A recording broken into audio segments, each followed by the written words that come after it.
Paul eating a box of noodles just made me giggle. You guys tell me to go meet you in Noodle Box. I go to Noodle Box. I go to sit down with you two. It's not you two. You're not even there.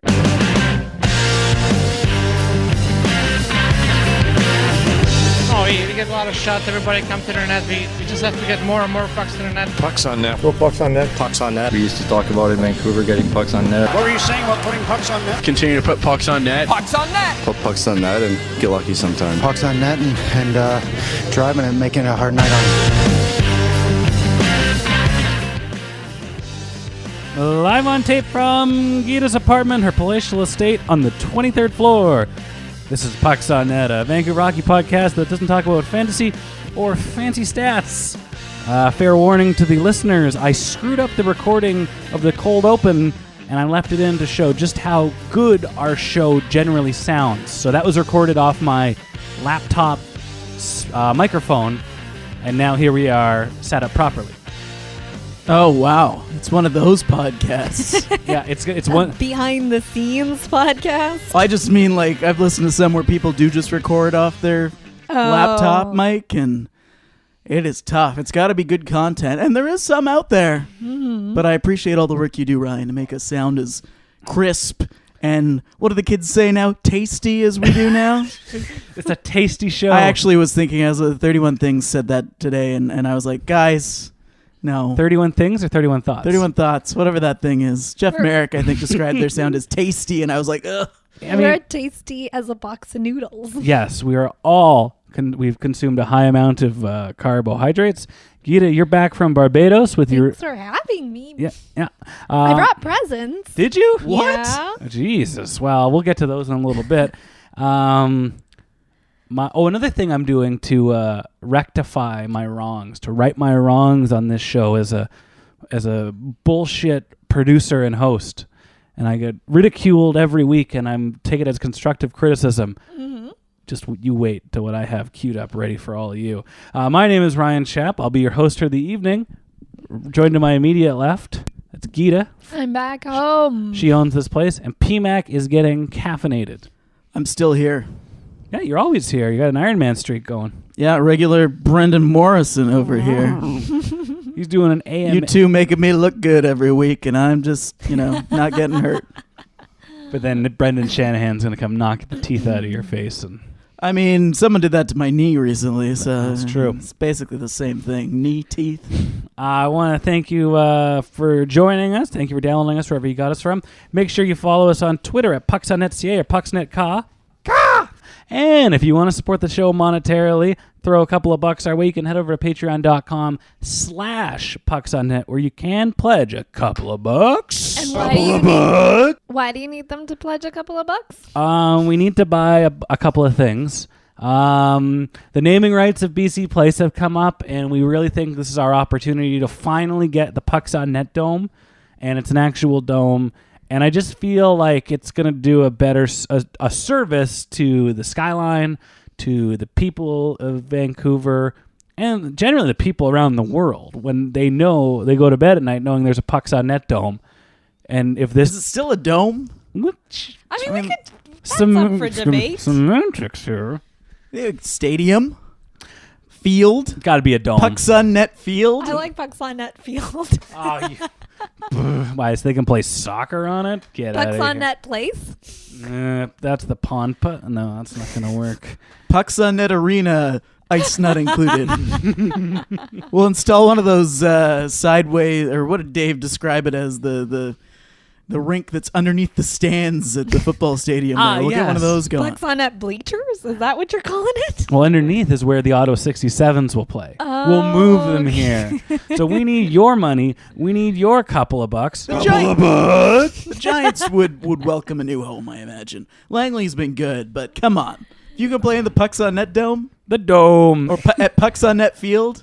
In the annex? The hockey annex? The hockey annex. Oh, it's going to be beautiful. If this dome's a rockin', don't come on. Actually, do come a knocking. There are tickets available. The more the merrier. Yeah, it's like that type of sex play on words. Wow. Okay. That wasn't where I was going, but we're there. In an effort to get our naming rights of a stadium, of a facility that's housed one hockey game and one NHL draft. We have a new Patreon backer this week, and this is Chris Faber. He's pledging $5. He's from Nanaimo, and I will give a delightful plug because he's supporting the show. Go support him. He has a Canucks podcast out, which I believe is called Canucks Conversations with Chris Faber, and I've been on it, and he's doing a very good job over there, and he's supporting the show. All right. And if he added a P podcast at the end of that, he could brand it as CCCP. I don't know if he's done that. Maybe he's already done that. But if he hasn't, that's a freebie. Thanks for subscribing. And he pledged money to our Patreon because he was watching me play NHL 19 on Twitch last week. Okay. And I was playing as the Canucks in franchise mode. And I had 2 goals with Eric Goodbranson, and then it became 3. And he said, if you score 5, I will pledge $5 on Patreon. So this is... I'm willing to work hard for our Patreon money, so hard for it, honey. If you want to do this and challenge me over Twitch in exchange for Patreon money, Ryan will turn it down to beginner level difficulty. Is that like the Safeway score and win? Yes, if someone scores 5 goals, we'll give you $1 million. It's the Pucks on Net Patreon score and pay. But we're gonna make them give us $1 million. Yeah. So we win, we score and win. They watch and pay. I'm wondering, are the Canucks getting their scouting reports from the EA folks in Burnaby these days? Is Goodbranson, 5-goal Goodbranson in NHL 19, the new Tommy Santala? Maybe. All I know is if people are going to give us money for me scoring 5 goals with Tim Schaller, send us an email, send us a tweet. I'll work for it, and I'll keep that skill level at all-star, and everybody will see it, and that's a guarantee. I'm going to bring Dave in right away. Calling the nation's capital. Everybody brace yourselves for some cranky. Hey, I got Dave on video this week. Dave from the nation's capital, how are you doing? I'm doing well. How are you doing, Ryan? We're doing fantastic. We just did our plugs. We just thanked the Patreon backers. We've just eaten a lot of carbs at Noodle Box. We're all caffeinated and hydrated. We're feeling good. That's good. I just got out of the old hot tub. Oh, very nice, very nice. So I'm loose as a goose after a fiasco of trying to get a package delivered from FedEx, but I don't want to talk about that. I want to talk about some hockey. Well, some sad, a very unfortunate event just happened right before recording the podcast, and that was Alex Edler got horribly injured. Did you see that? I did see that. I saw it live. It didn't look good, but I was encouraged by the fact that he was sitting up and holding a rag to his own face. So take that for what it's worth, but, he's been a constant for this team for a decade, and a popular guy in that dressing room. And this is a team that is making a quasi playoff push. So we're going to move him. He's a guy that they need. No, we're not. No, we're not. You can't talk about Edler's no trade clause for at least 2 weeks. That's the rules. Fair enough. He was wheeled off the ice in Philadelphia holding his jaw with a bloody towel, and it was awful. I'm not saying it wasn't awful. But you got to think about moving him. There was a lot going on. Go ahead, Dave. Jim Benning's entire agenda with him off the ice on that stretcher. Yeah, he's like, I'm not going anywhere. One way or another, he was going to be a big, important part of this franchise in the next month to 2 months, and still very well could be. Yeah. Hopefully, no one wants an injured Edler. I think the other scary thing was like his stick gets caught on the skate. And then he like reefs on his knee, so he's got the weird NFL leg brace on, and he's holding his face. The Theismann brace. Yes, and that's just. I mean, the Canucks look pretty damn shook up from that, and I was surprised that they were able to keep it as close as they did. Well, they got jobbed. That was a great save by Carter Hart there off Godolvin, and then on the quick whistle on the no goal there in front with Sutter and Vertanen. As the biscuit calls him. A finisher would have scored that goal in Goldobin. Yeah, or Louis Eriksson would have potted that one too. I thought that was a joke about Vertanen being Finnish versus Vertanen being not. Oh, I see what you did there. I like this United Nations wordplay we've got going on today. Yeah. Oh dear. Well, I live in the town for that kind of thing. There's an embassy on every block. Go on. Oh, speaking of Canada and Canadian teams, how about those Winnipeg Jets? Are they getting a lot of press out west? Because they're getting nothing out in Ottawa. They're a team that they're kind of like Tampa Bay of the West, where everybody knows they're good and they need to. It's a wait and see for the playoffs. I don't know. I think one of the strangest problems is how Patrik Laine has roughly 4 goals since December 2nd, and nobody seems to really be talking about that. And this is a player in an RFA year. Yeah, well, he's going to get the max anyway, right? Like, do any of you think he's not going to get $10 million, even though he hasn't scored that many goals since December? Paul, what do you think? I mean, it doesn't help his cause. It's one of those things. I mean, if he does continue like this into the playoffs, it could cost him. And I know it sounds like a lot of money, although if you watch a lot of hockey, not a lot, but like $500,000, $1 million a year, a little term possibly. It could shave bits and pieces off there because it's a very limited sample size. But also, as we've seen from other examples, if you hold your breath, you're going to get a lot of money. You'll forget how to play hockey during that time, but you will get the money. Yes, we're referring to William Nylander. Do you think that Patrik Laine is somebody that could be a threat to get offer sheeted? Because he's one of the gigantic pile of RFAs that are coming up this summer. Yeah, but I don't think Kevin Cheveldayoff's going to fight anybody in a barn, so what's the point of that? That's not fun. No. Hey, offer sheets are coming back. They're in vogue, and all the young kids think they're hip and with it. And it's not just for curmudgeon old men who can't tie ties anymore. Are you suggesting that we're going to see a Matthews-Laine combo playing in Arizona next year? You bet. Everything's all coming up, Rhonda. This is going to be it'll be just like Scott Stevens, though, again. They'll sign Matthews, and then they'll sign Laine, and the NHL will be like, whoa. You don't have the draft picks to compensate the Jets. Matthews, you're going to Winnipeg. That would be very Arizona. It's possible. I think that Mitch Marner is probably the most likely candidate to get an offer sheet. I think the Leafs, if they had to choose one over the other to keep, they'd probably keep Matthews because, he's bulkier and he's a more natural center, where Marner is a center who's probably going to play the wing in the NHL. And 4 first-round picks in a row, that's a pretty good matzo ball. Although, Mitch Marner, I think that he's probably going to win more Art Ross trophies than Austin Matthews will in his career. I'm starting to get a little concerned about Patrik Laine as a player. He was already very one-dimensional. He could score goals. He was a power play specialist, and he sat in his Ovechkin-like office, and that's all he seemed to do. And now he can't do that. And I'm just starting to think that he doesn't have a lot more. How long has he not been able to do that? Well, I guess it's just been a year. No, but you're right, though, Ryan. It hasn't been just a year. Like, he got hot and cold last season, too. And you're kind of right. Like, he was a very dynamic player when he first came into the league. The first year and a half, he was dangling guys. He had that half clapper from the top of the circle in his back pocket, but he didn't just do that. He wasn't a one-trick pony, but he's kind of gone through that middle of Ovi's career thing, but at the very beginning where he's like, well, that works, I'm just going to do that. But guess what?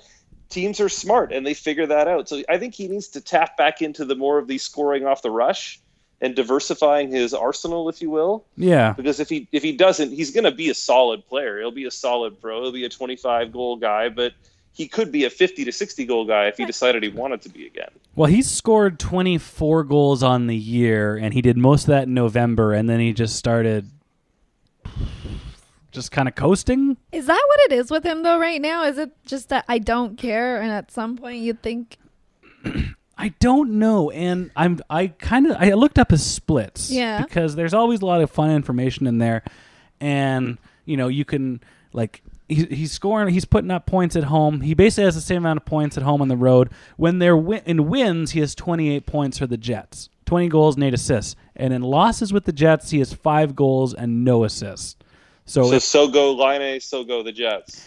That really seems the case, and he is the guy that makes that team deep, and it gives him that depth. And when he's playing on the third or fourth line with a Benning or a Lemieux or a Adam Lowry, it doesn't seem to be like the Jets are as playing a lot with Brian Little. There you go. Who's not been the same the last little bit. He's had some injury issues.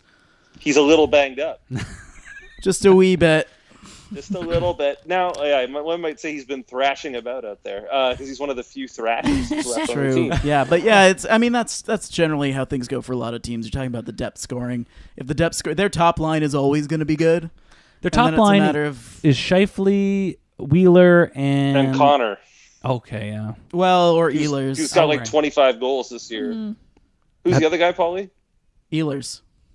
Oh, yeah, that's right. Oh, man, they're deep. Oh, yeah, no, that's the thing, too. I was going to bring up, he's young, and he's on a team with enough depth that he doesn't have to be the guy. And I wonder if that's impacted just, maybe the drive, I guess, in him. Because if you don't have to be the guy, some guys don't always succeed. He doesn't like being a bit performer. He wants to be... It's not even that he doesn't like it. He just doesn't thrive feel in the pressure. Yeah, it doesn't smell blood if he's just sort of there as the support staff and he's along for the ride. Here's one good thing about this quiet, concerning season is that if he's an RFA and it's going to go to arbitration, this is very good. This is in favor of the Jets, and they could probably shave, a couple $100,000 or some term off a bridge deal, and that's going to be good for them and a team that's supposed to be, their window is precariously still quite wide open.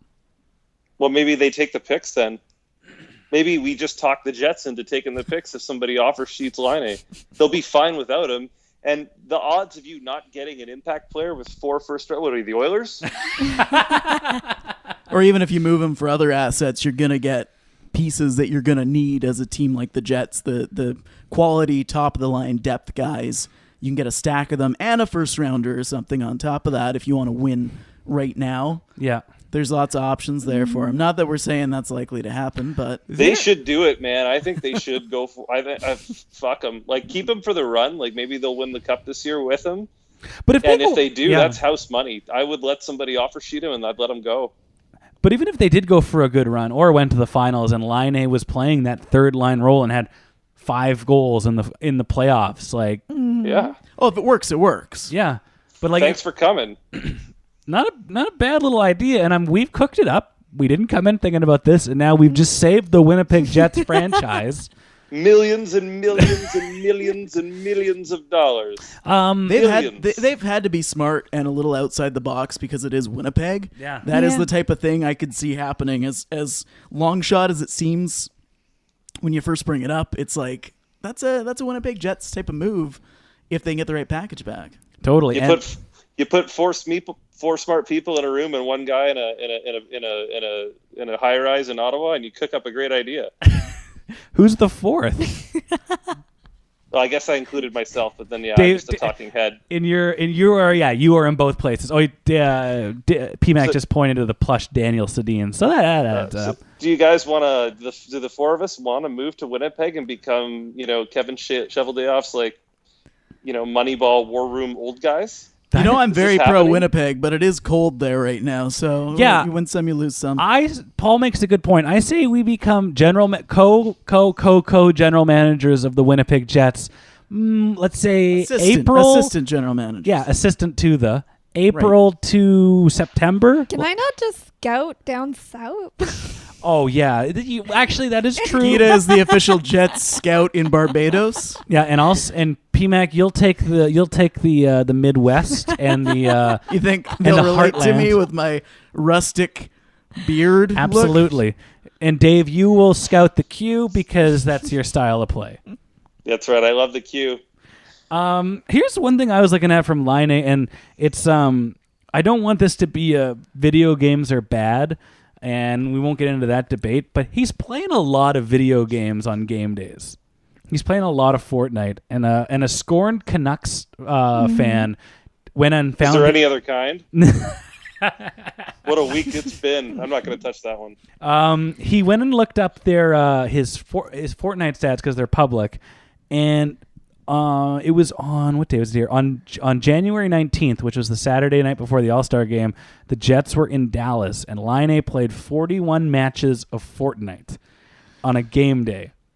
And that, they said on the internet, it averages about 10 minutes a match, which means he's playing almost just south of 7 hours of video games a day.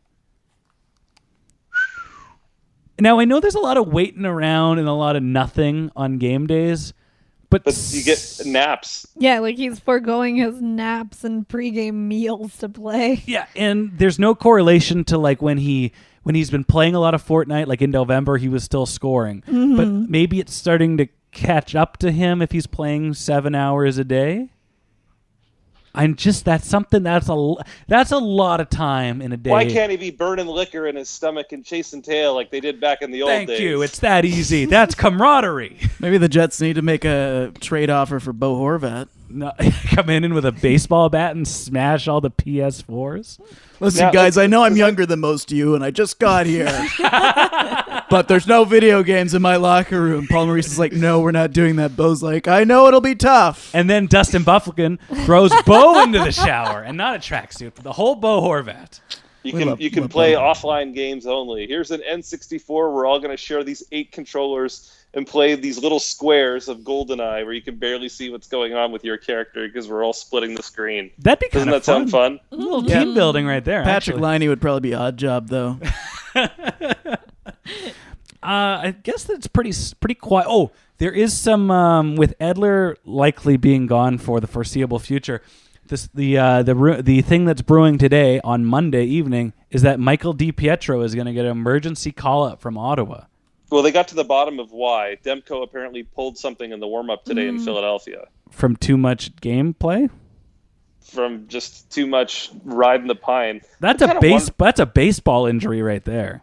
Yeah, he got warmed up. He was getting warm up in the bullpen, and he tweaked something. So I haven't moved in about a week, and that's me. I was thinking about that earlier today before that injury even happened. I'm like, it's great that they've called them up and all, but he's not playing. Like, what's the point of this? They're trying to make the playoffs. There's nobody else to call up. He's the next they could guy. have not traded Nilsson and just kept him to back up Markstrom if he's going to play every night.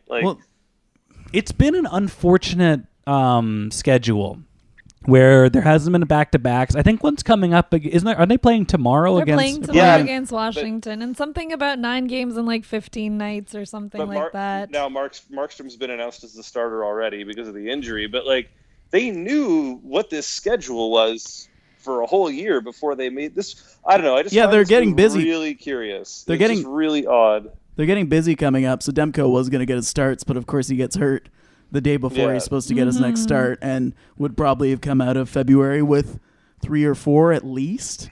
So I mean, they'd start to add up, and they said they wanted to ease him into it, and they were done with Nilsson. So if they found a taker, they were happy to be rid of his salary. I guess that's true. But you'd think that he would have gotten the start tonight, or were they riding the hot hand? The other thing is they picked up McKenna, assuming no one was going to pick him up, because McKenna's like a Bachman type of guy that most teams don't think twice about.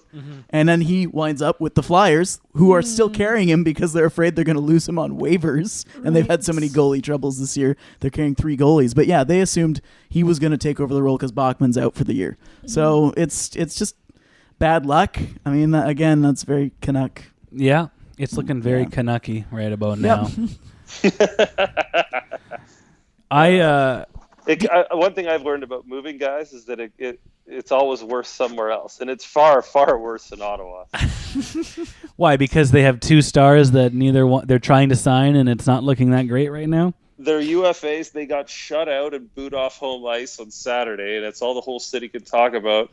And they're not even going to reap the benefits of all this losing. It's going to go right to the cobble bobble bobble bobble avalanche. And to kick people in the teeth even harder, you know, one of the teams who's kicking tires on Matt Duchene is the cobble bobble bobble avalanche. Who is kicking tires? Wouldn't that be something, guys, if they if he re-signed there as a UFA and they get the pick?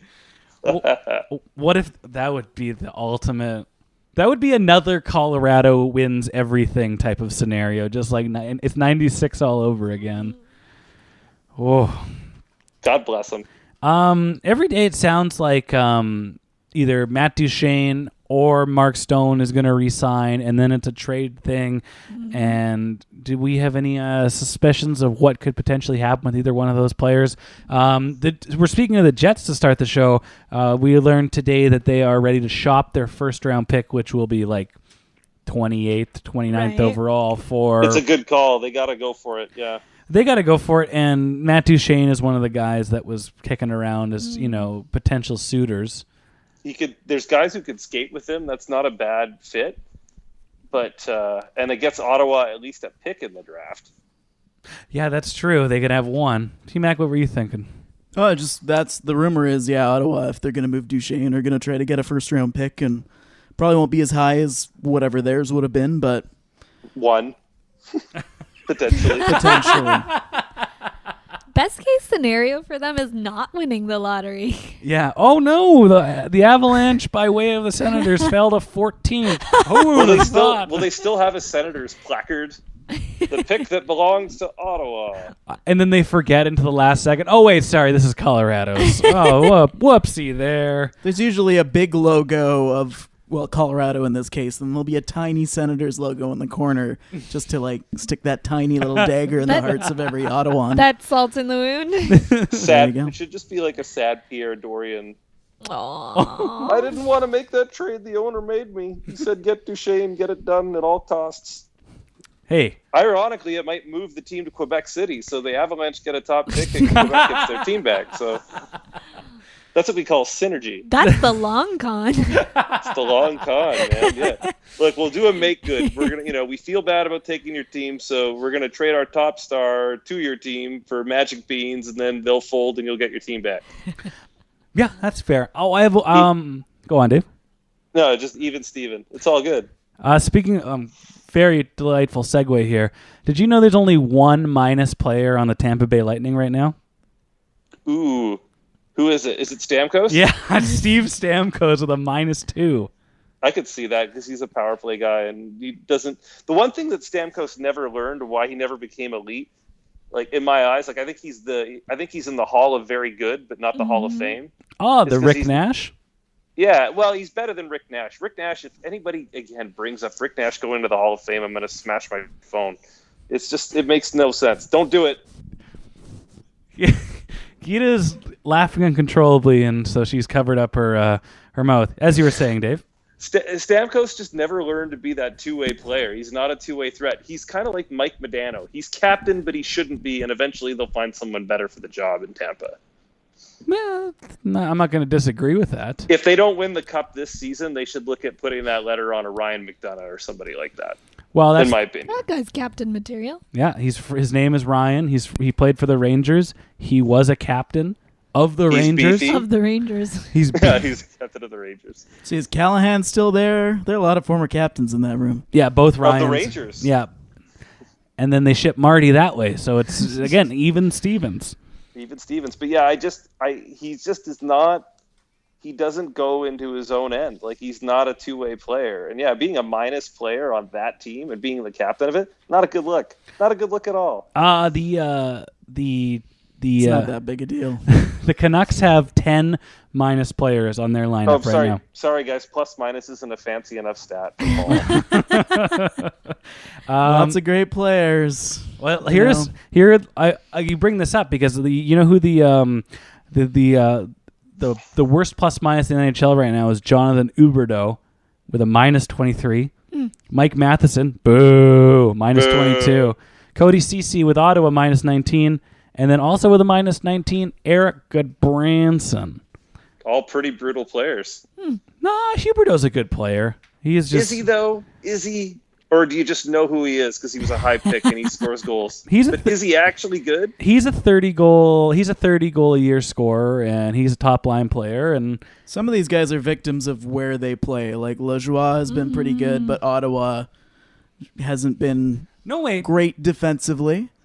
And they're very young defensively, and he is one of the youngest. Paul, I got to stop you right there because Dave was just saying a couple minutes ago how much the city is talking about the Ottawa Senators and the positives and how they're moving on up to Quebec City. Okay, maybe I was.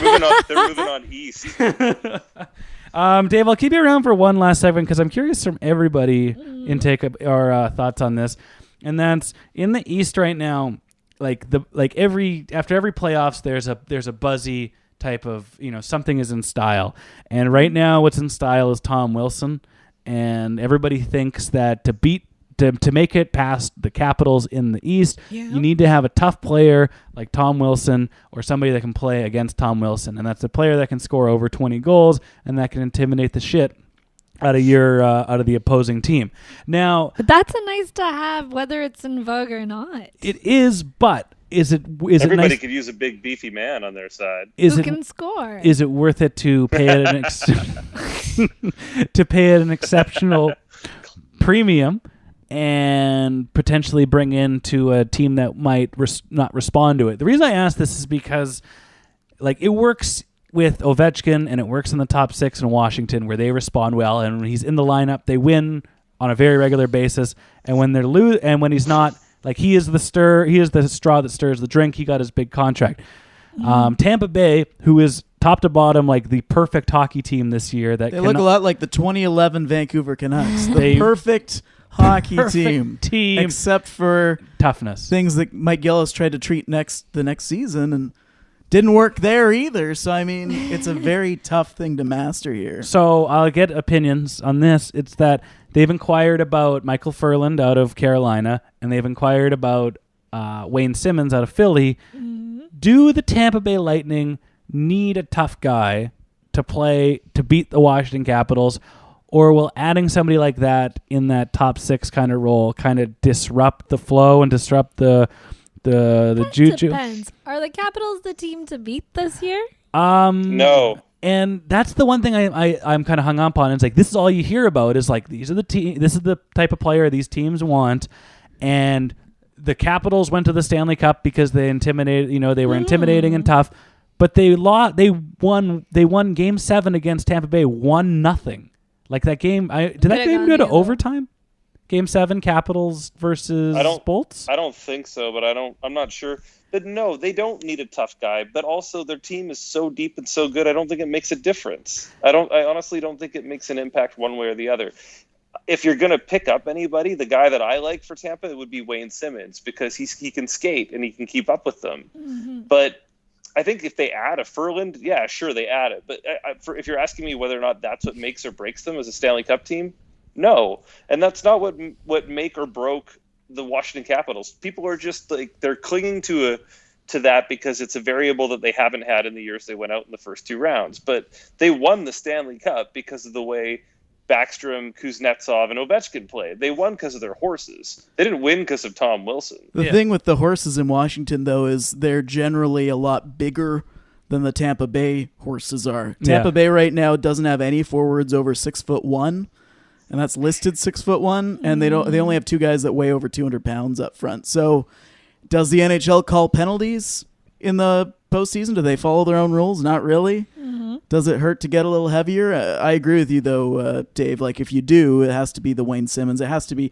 even Ferland. Ferland is, I think, fast and skill enough to fit into a lineup. Yeah, and not hurt the team. They're not going after. Better than Tom Wilson. Wouldn't you agree, Paul? They're a different type of player. Like, Wilson and Reeves are like what the modern day goon is, and they're better than old timey goons.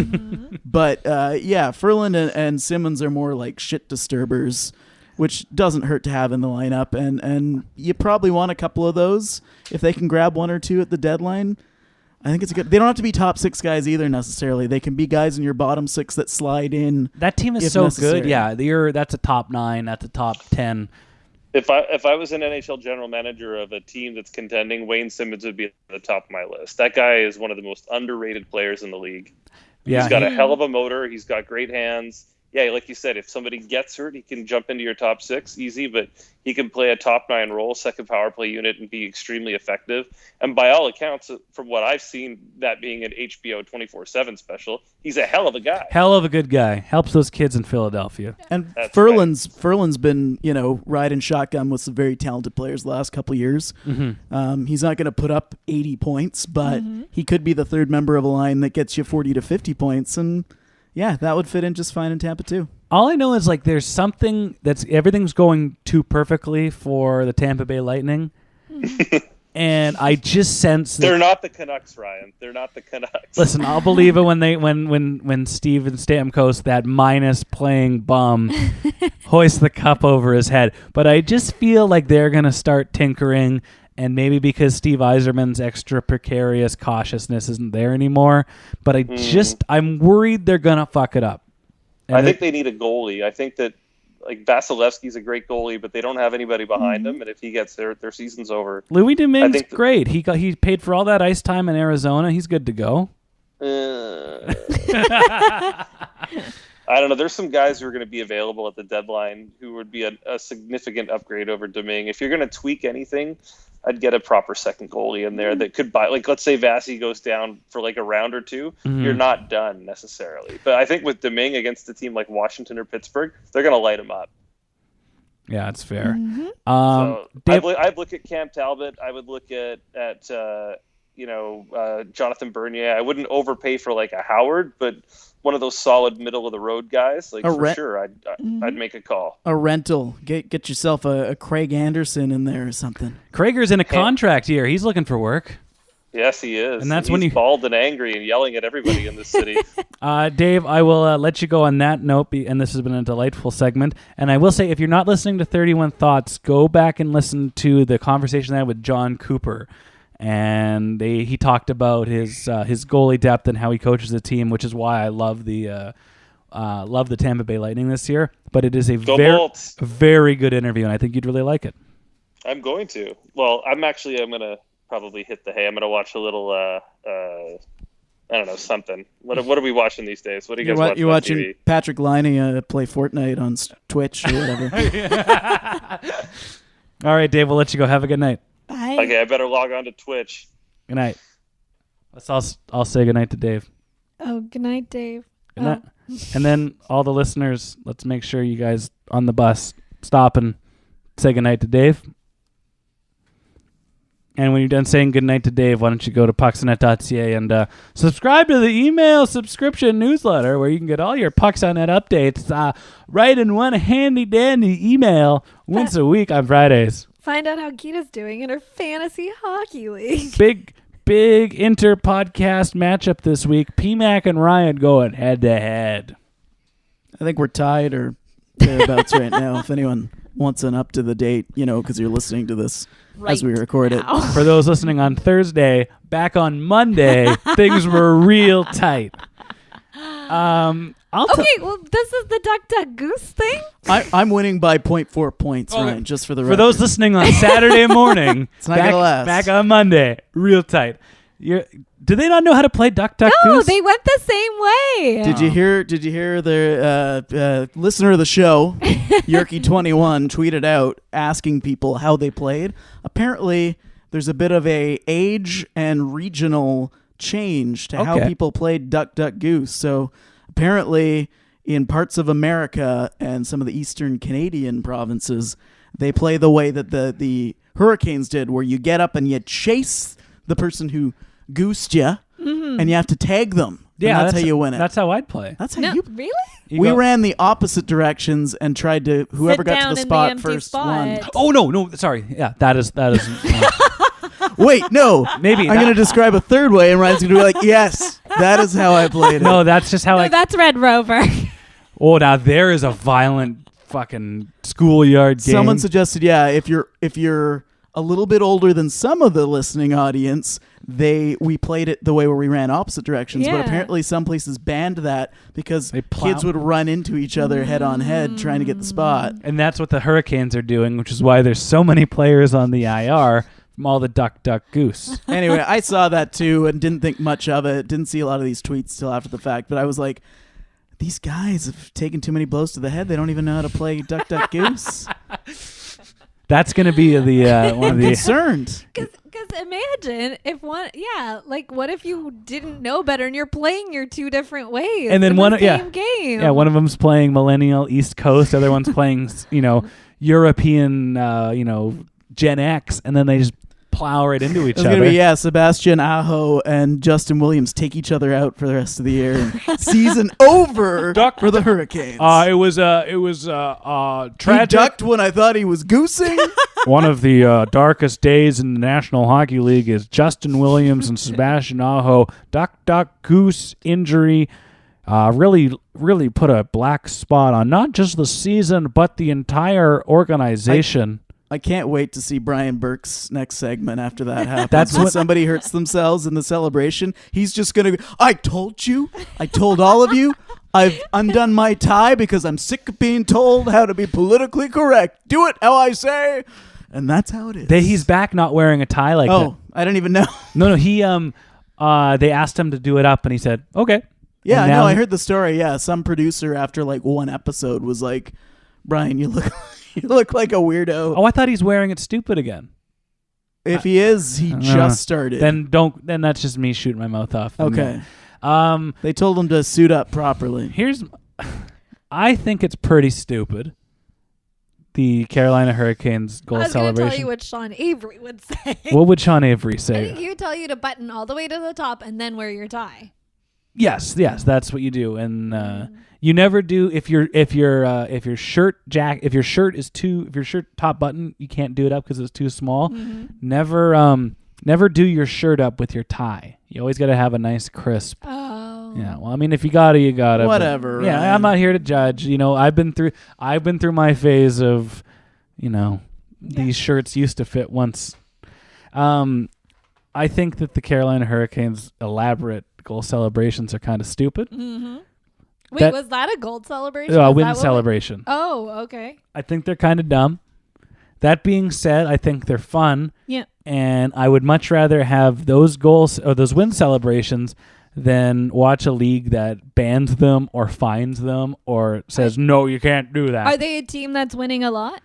Middle of the pack.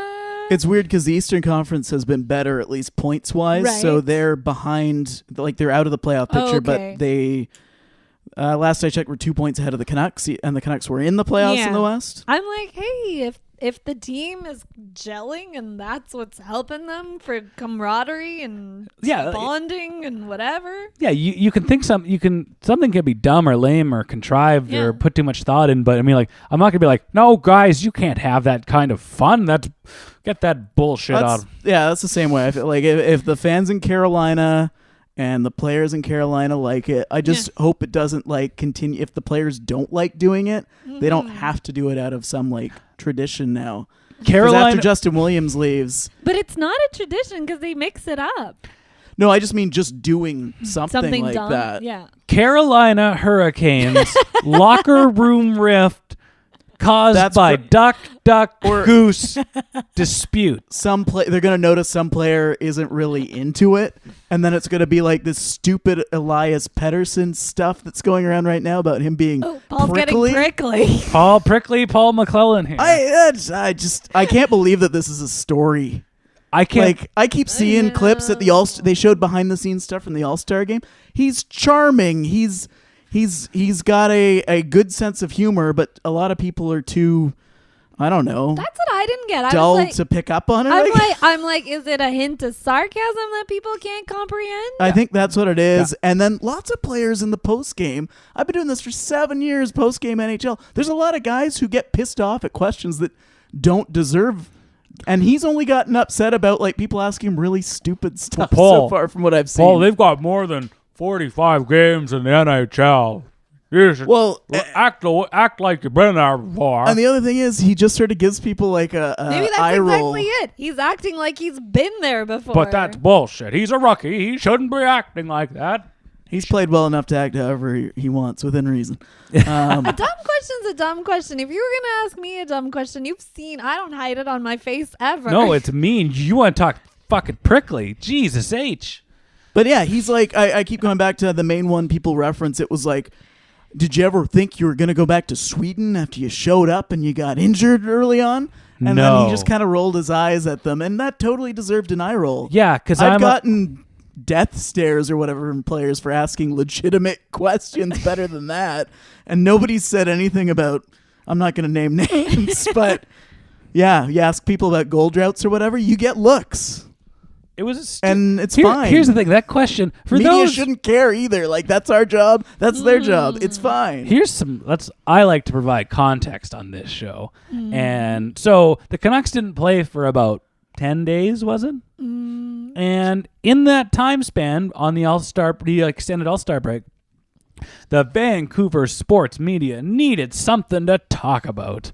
And they decided to talk about how Elias Pettersson was prickly. Mm-hmm. This is a word that if there was a drinking game in Vancouver, every time you heard or read the word prickly, you would have a hose down your stomach getting it pumped because you would have been so drunk.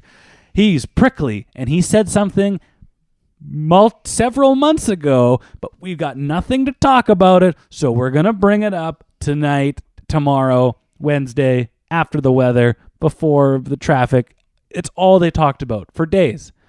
And then you add fuel to the fire because Jimbo goes, well, yeah, he's the PR team's working with him, so he doesn't give too many death stares.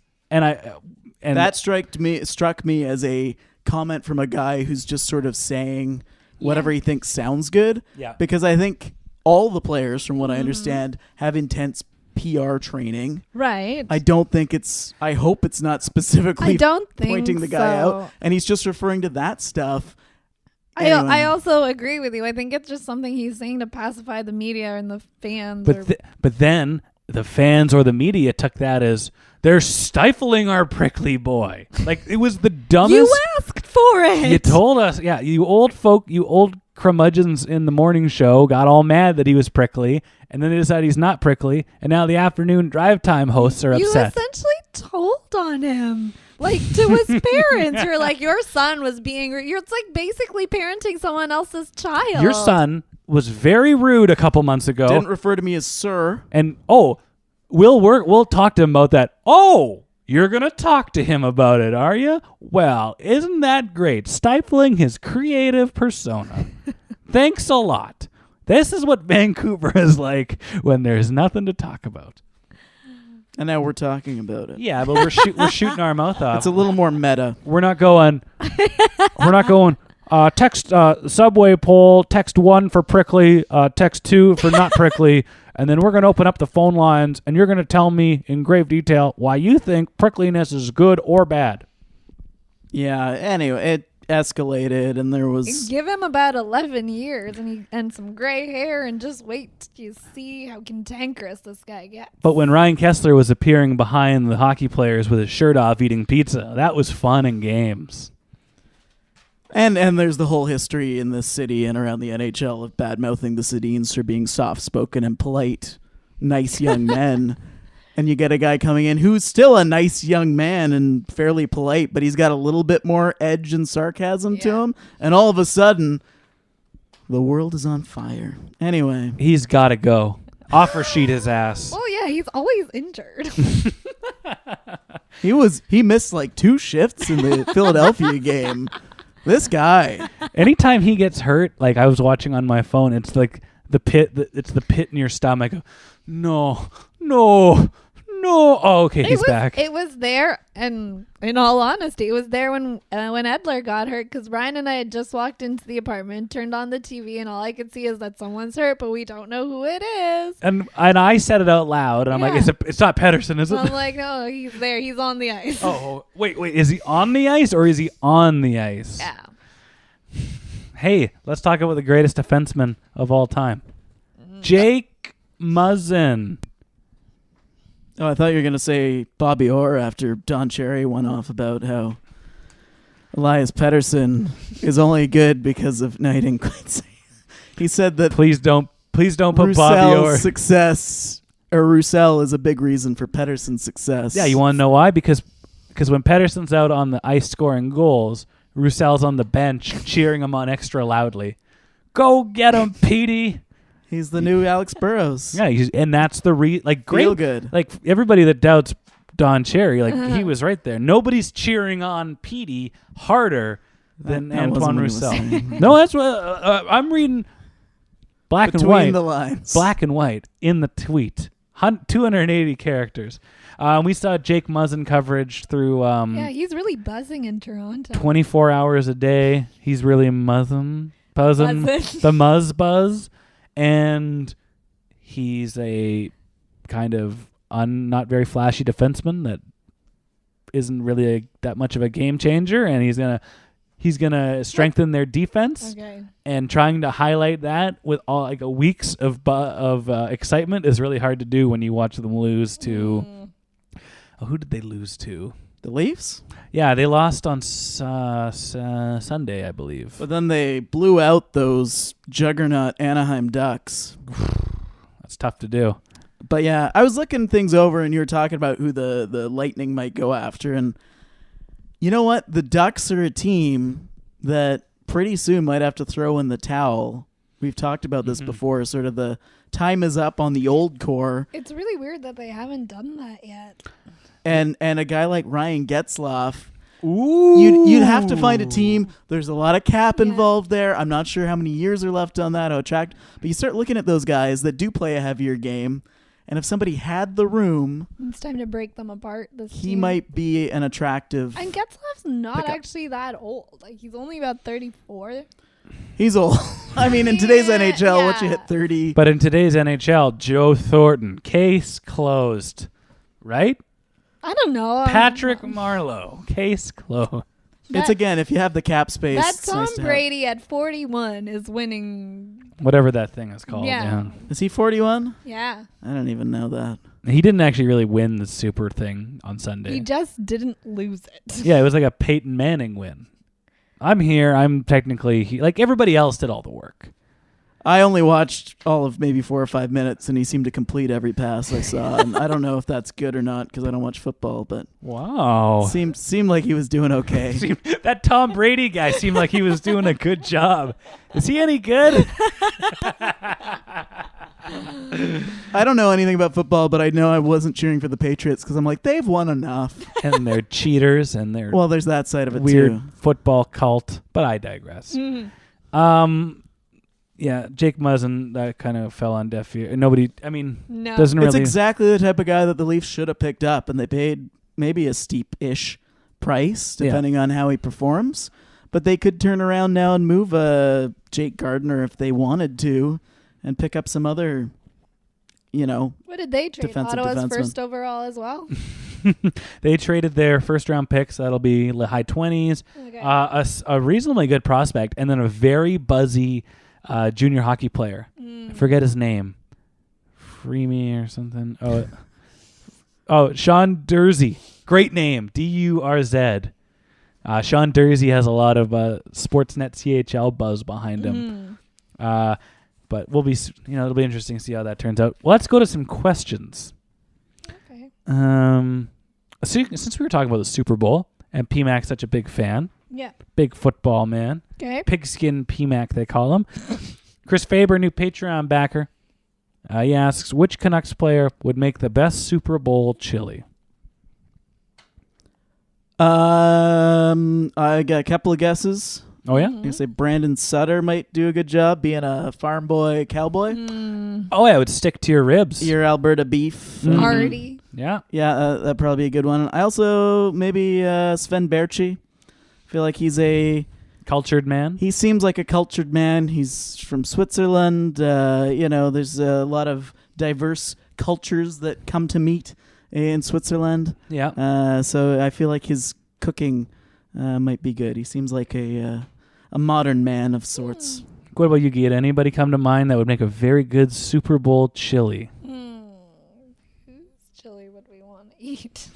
I wouldn't want a chili from somebody like Ben Hutton or Troy Stetcher. You think they'd like to experiment a little bit more? No, but these are young boys that are bachelors. That's and they, what I mean. I'm like, they would just put in whatever they got in the yeah, cupboard. Yeah, they would dump it in. It's like, this is technically chili. I'm picturing I think of those guys, and I'm a big fan of both of those guys. Don't get me wrong, but I feel like they could be guys in the Little Rascals. Yeah. And they're totally going to the kitchen. How do we make chili? I don't know. Just find whatever looks like it goes in chili, and they're just filling a pot with whatever, and then they boil it up with a giant oversized spoon, and carry it in like Kevin on The Office.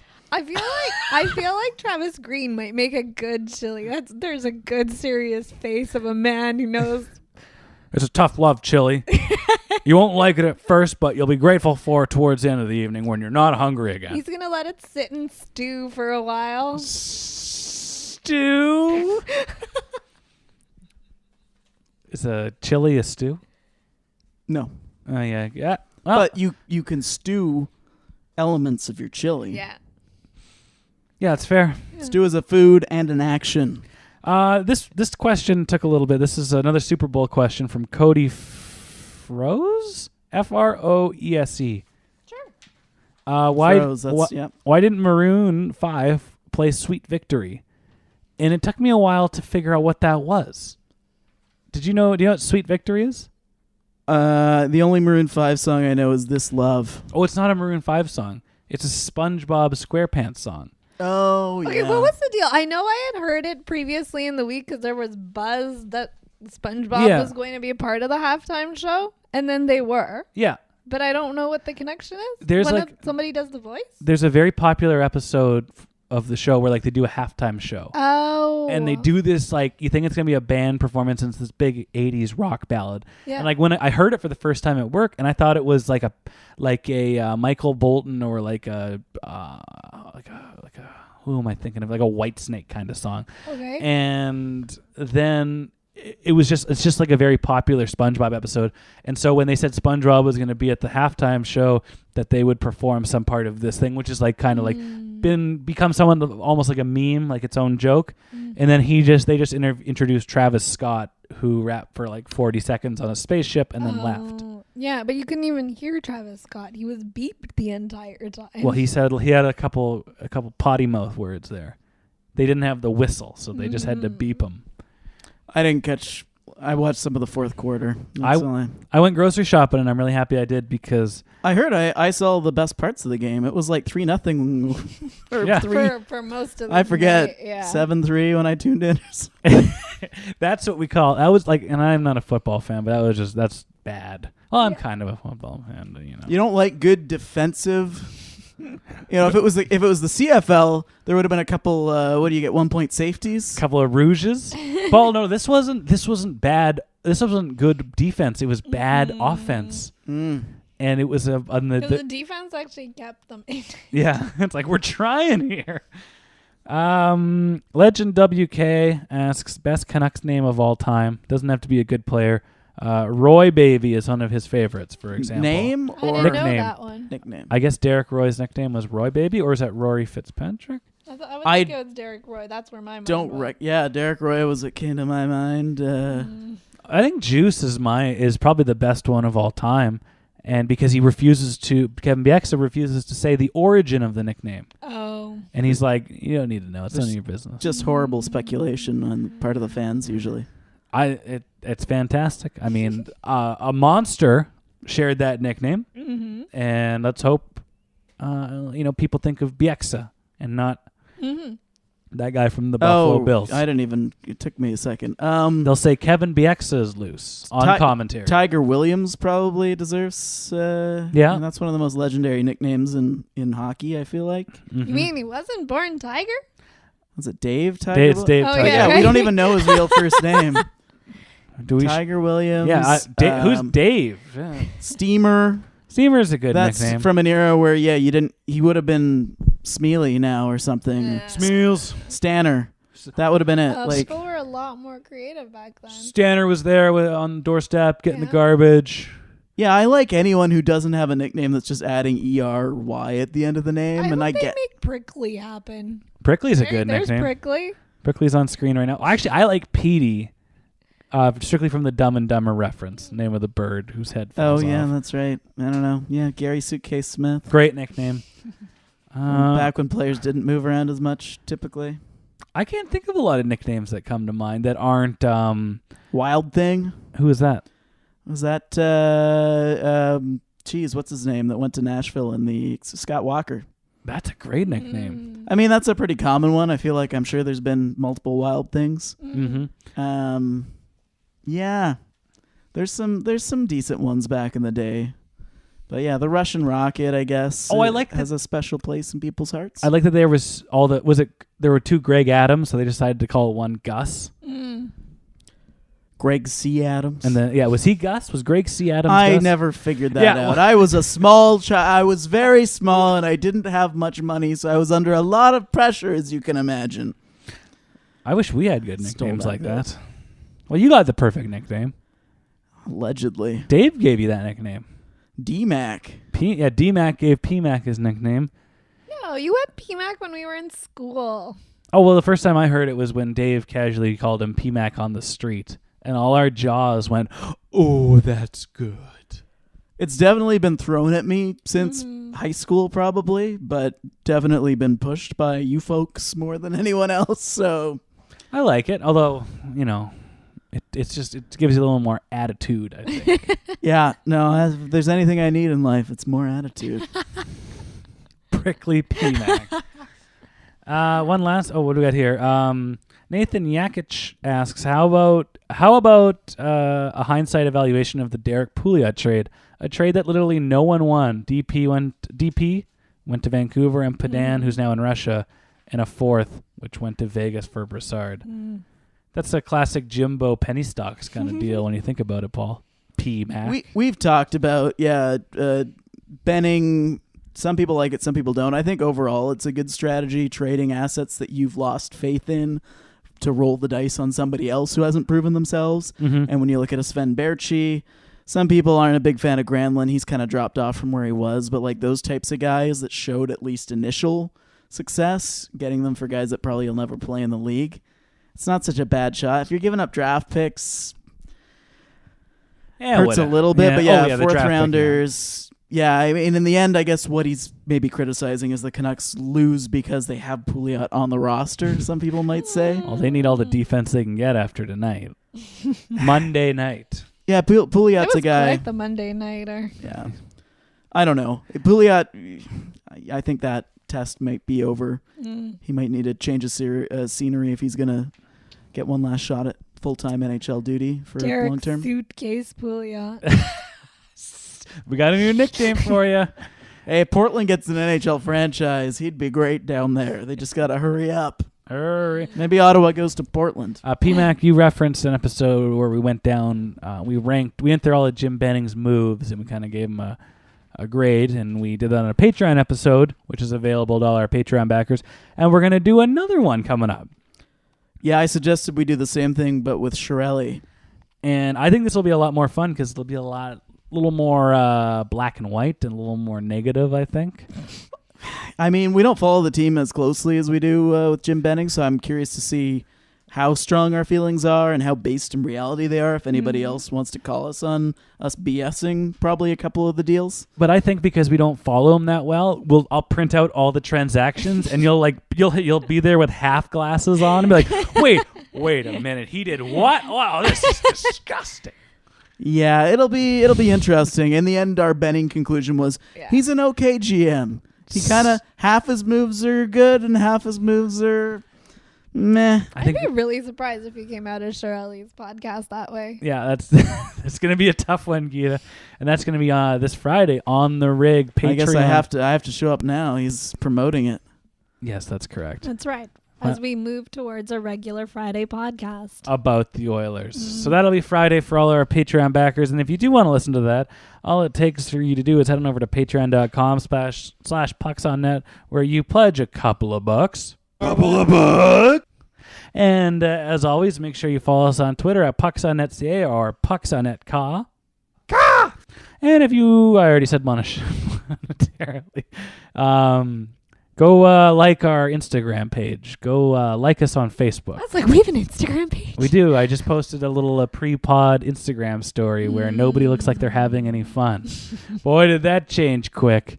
And go like our Instagram, go like our Facebook page, and go to pucksnet.ca and wait for the annoying pop-up window to appear, and you can subscribe to our email newsletter, which I compose every Friday, which I will compose on Friday. I can't wait. Likely after PMAC and I have lunch and record a bonus episode about the Oilers. So that's going to come out. And that one I really liked doing that. That was a thorough episode, but I had a lot of fun kind of nitpicking with you. And I think we'll have a lot of fun doing that with somebody that's not in our home base. And what else is there? Again, we want to thank new Patreon backer Chris Faber out of Nanaimo. He's supporting the show. And again, he is pledging money because of the Pucks on Net Patreon score and pay. And I'm thinking I'm going to be on Twitch this week. I was going to ask, are you going to be tweeting from the official Pucks on Net Twitter account about your Twitch activities? That sounds weird. I will, because I had a lot of fun doing it, and it's basically me talking for an hour about the game or about what's going on or the podcast. So if that's something that might pique your interest, I'm going to be doing that this week. And if you want a little more information, drop us an email, pucksonetca@gmail.com, or go to all our social media accounts. But yeah, I hope I can interact. I had a lot of fun interacting with a couple listeners last week. I foresee this become Ryan full time. His job is just going to become, I don't even know what the twitching. I was going to say camming, but I know that has a different connotation. I cam. Full-time cam boy, Ryan, with the Bucks on Net feed. I'm sorry. I was trying to think of what to label it, and it all came out horribly Are you bringing wrong. the webcam back?